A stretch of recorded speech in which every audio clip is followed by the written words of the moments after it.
Hi hello வணக்கம் and welcome to 70mm channel. So இன்றைக்கி இந்த வீடியோவில் நம்ம பார்க்க போகிற இன்ட்ரெஸ்டிங்கான ஒரு நியூஸ் வீடியோ என்னென்னு பார்த்தீங்கன்னா, நிறைய டைப் ஆஃப் வீடியோஸ் போட்டிருக்கோம். ஸோ சீரியல் ஆக்ட்ரஸோடைய கவர்ச்சி வீடியோ அண்டு பொது வெளியில் இருக்கக்கூடிய நார்மல் ஆக்ட்ரஸ் பற்றின வீடியோஸ் எல்லாமே நிறைய போட்டிருக்கோம். அவங்களோட காசிப் இவங்களோட காசிப் அப்படின்னு சொல்லி சில மிகப்படுத்தப்பட்ட வீடியோஸ் கூட போட்டிருக்கோம். அதை நான் ஒத்துக்கிறேன். ஸோ அந்த வகையில் நம்ம ஒரு புது முயற்சியாக ஒரு வீடியோவை ட்ரை பண்ண போகிறோம். ஸோ அதனால தான் இது வந்து ஒரு ஷார்ட் வீடியோவாக இருக்குது. ஸோ இந்த வீடியோ சக்ஸஸ் ஆச்சுன்னா, இந்த முயற்சி சக்ஸஸ் ஆச்சுன்னா இதே மாதிரி நிறைய கம்பைலேஷன் வீடியோ நான் போடுறதா பிளான் பண்ணியிருக்கேன். ஸோ அது உங்கள் கையில் தான் இருக்குது. அது என்ன அப்படின்னா, நடிகைகளுடைய பிட்ஸ் பார்க்குறது, அக்கிள் பார்த்து என்ஜாய் பண்ணக்கூடிய ஃபேன்ஸ் நிறைய பேர் இருப்பீங்க. ஸோ அவங்களுக்காகவே அவங்க எதர்ச்சியாக காட்டின அக்கிள் வீடியோவாக இருக்கட்டும், இல்லைனா வந்து இந்த ஒரு சில சீன்ஸில் நேச்சுரலாக ஏதாச்சும் ஒரு ஃபங்க்ஷன் போகும்போது, இல்லைனா வந்து சினிமாலேயே வந்து அந்த கையை தூக்கி காட்டக்கூடிய அந்த இடத்துல க்ளீனாக வழிச்செடுத்து காட்டக்கூடிய விஷயங்கள் இருக்கும் இல்லையா? ஸோ அதெல்லாம் பார்த்து என்ஜாய் பண்ணக்கூடிய ரசிகர்கள் நிறைய பேர் இருப்பாங்க. ஸோ அவங்களுக்காக இந்த வீடியோ. ஸோ இந்த வீடியோ சக்ஸஸ் ஆச்சுன்னா இதே மாதிரி கம்பைலேஷன் வீடியோ கண்டினியூ பண்ண போகிறேன். இல்லை வியூஸ் கம்மியாக போச்சுன்னா அஃப்கோர்ஸ் நான் அதை ட்ராப் பண்ணி தான் ஆகணும். இது உங்கள் கையில் தான் இருக்குது. உங்களுக்கு பிடிச்சிருக்கா இல்லையா அப்படின்னு தான் கமெண்ட் செக்ஷனில் மறக்காமல் சொல்லுங்கள். ஃபர்ஸ்ட்டு நம்ம பார்க்க போகிறது இந்த லிஸ்ட்டில் நம்ம ஜோதிகா. ஸோ ஜோதிகா அது இப்போது கூட வந்து மாமி ஃபேஸ் ஆக்ட்ரஸ் அப்படின்னு சொல்லி நிறைய பேர் வந்து கமெண்ட் பண்ணிகிட்டு இருக்கக்கூடிய ஒரு நடிகை. எல்லாருக்குமே பிடிச்சமான நடிகை. யங் ஆக்ட்ரஸ்லேருந்து இப்போ வரைக்குமே இவங்க தன்னுடைய ஒர்க் அவுட் வீடியோவை ஒரு உள்ளாடையை போட்டுக்கிட்டு அது மேலே ஒரு சாஃப்டான ஒரு பனியன் கிளாத் போட்டுட்டு க்ளீனாக ஷேவ் பண்ணியிருக்கக்கூடிய தன்னுடைய அக்கிள் பகுதியை சூப்பராக வந்து விருந்தாக காட்டிகிட்ருக்கிறாரு. ஸோ ஆன்ட்டியை பிடிக்கக்கூடிய ரசிகர்களுக்கு ஜோதிகாவுடைய இந்த கவர்ச்சி வந்து ஒரு சூப்பரான ஒரு ட்ரீட் அப்படின்னு சொல்லலாம். ஸோ எனக்குமே கண்டிப்பாக ஒரு ட்ரீட் தான். ஸோ அந்த வகையில் நம்ம இந்த அக்கிள் கம்பைலேஷன் வீடியோவில் ஃபர்ஸ்ட்டு பார்க்க போகிறது ஜோதிகா.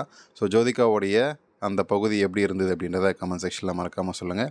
ஸோ இதே மாதிரி ஜோதிகா நிறைய படத்துலேயும் வந்து காட்டியிருக்கிறாங்க. ஸோ அந்த படத்துலேயே இருக்கக்கூடிய சீன்ஸ் எல்லாம் வந்து அடுத்தடுத்த வீடியோஸில் பார்ப்போம். ஸோ இந்த வீடியோவில் ஒரு ரியலிஸ்டிக்காக இருக்கிறதுக்காக 40 வயசில் அவங்க காட்டியிருக்கக்கூடிய வீடியோவை பார்த்தீங்க, பிக்சரை பார்த்தீங்க. நெக்ஸ்ட் இந்த லிஸ்ட்டில் இருக்கிறது பிரணீதா. ஸோ பிரணீதா அது கொஞ்சம் க்ளீனாக இருக்காது, அங்கங்கே வந்து கருப்பு கருப்பாக இருக்கும். ஸோ அதை நீங்கள் பார்த்தாலே ஜூமில் வச்சு பார்த்துருப்பேன்.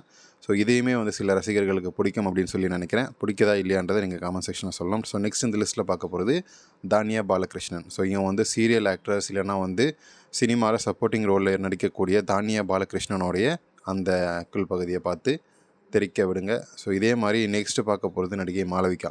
ஸோ மாளவிகா வந்து பெருசாக நிறைய பேருக்கு பிடிக்கும். ஆனால் அது வந்து ஃபேமஸாக இருக்கக்கூடியது, முன்னழகு ஃபேமஸாக இருக்கக்கூடிய நடிகை. இந்த பகுதியை வந்து பிடிக்குமா அப்படின்றது எனக்கு தெரியல. ஆனால் வந்து அவங்க நேச்சுரலாக வாண்டடாக அப்படியே தெரியாத அளவுக்கு அந்த கேமராவை பார்த்து கரெக்டாக கையை தூக்கி ரசிகர்கள் எதை பார்ப்பாங்க அப்படின்றத தெரிஞ்சு தான் கையை தூக்கியிருக்காரு. ஆனால் வந்து அங்கங்கே க்ளீனாக இருக்காது. ஆனால் க்ளீனாக இருக்காததே வந்து பார்த்து ரசிக்கக்கூடிய ரசிகர்கள் நிறைய பேர் இருக்காங்க. ஸோ அந்த வகையில் மாளவிகா மோகன் அவங்களே வாண்டடாக கையை தூக்கி காட்டி அந்த பகுதியை வந்து எப்படி வச்சுருக்கேன் பார் அப்படின்ற மாதிரி காட்டுற மாதிரி இருந்துச்சு. ஸோ அது உங்களுக்கு பிடிச்சிருக்கா இல்லையான்றதை நீங்கள் தான் சொல்லணும். கமெண்ட் செக்ஷனில் மென்ஷன் பண்ணுங்கள். ஸோ நெக்ஸ்ட் இந்த வீடியோவில் இந்த லிஸ்ட்டில் நம்ம பார்க்க போகிறது ரச்சிதா மகாலட்சுமி. ரச்சிதாவுடைய தொப்புள் அழகை பார்த்துருக்கோம், தொடை அழகை கூட ஃபயர் படத்தில் பார்த்து என்ஜாய் பண்ணியிருப்போம். இப்போது நேச்சுரலாக இது வந்து படத்திலே கிடையாது, அவங்களே வந்து ஒரு வாண்டடாக புடவை தூக்குற மாதிரி தூக்கி காட்டக்கூடிய விஷயங்கள் அதை பார்த்து என்ஜாய் பண்ணிருப்பீங்க. ஸோ ரச்சிதா மகாலட்சுமியை வந்து ரேரான மூமெண்ட்ஸாக காட்டியிருப்பாங்க. ஸோ கண்டிப்பாக உங்களுக்கு பிடிச்சிருக்குன்னு நினைக்கிறேன். பிடிச்சதா இல்லையான்றதை நீங்கள் சொல்லுங்கள். அண்ட் இந்த லிஸ்ட்டில் நெக்ஸ்ட்டு கேப்ரியலா. ஸோ கேப்ரியலா வாண்டடாக தன்னுடைய ஓவர் கோட்டை கழட்டிட்டு அந்த முன்னழகு குலுங்க ஆடக்கூடிய அந்த சீனை வந்து பார்த்து என்ஜாய் பண்ணுறீங்க. இது வந்து ஒரு விஜய் டிவி ஷோவில் நடக்கக்கூடிய விஷயம். ஸோ முன்னழகு மட்டும் குலுங்க இல்லை, தன்னுடைய அக்கிள் அழகையுமே வந்து சூப்பராக வந்து காட்டியிருப்பார். ஸோ க்ளீனாக இருக்கிறது பிடிக்குமா, இல்லைனா வந்து இந்த மாதிரி கொஞ்சம் கருப்பாக இருந்தால் பிடிக்குமா அப்படின்றத கமெண்ட் செக்ஷனில் மறக்காமல் சொல்லுங்கள். ஸோ இந்த வீடியோ உங்களுக்கு பிடிச்சிருக்கா இல்லையான்றதையும் கண்டிப்பாக சொல்லுங்கள். பிடிச்சிருந்தால் லைக் பண்ணுங்கள், ஷேர் பண்ணுங்கள், சப்ஸ்கிரைப் பண்ணுங்கள். இது மாதிரி வீடியோஸ் கம்பைலேஷன் கண்டினியூ பண்ணலாமா வேணாமா அப்படின்றத கண்டிப்பாக சொல்லுங்கள். பார்க்கலாம்.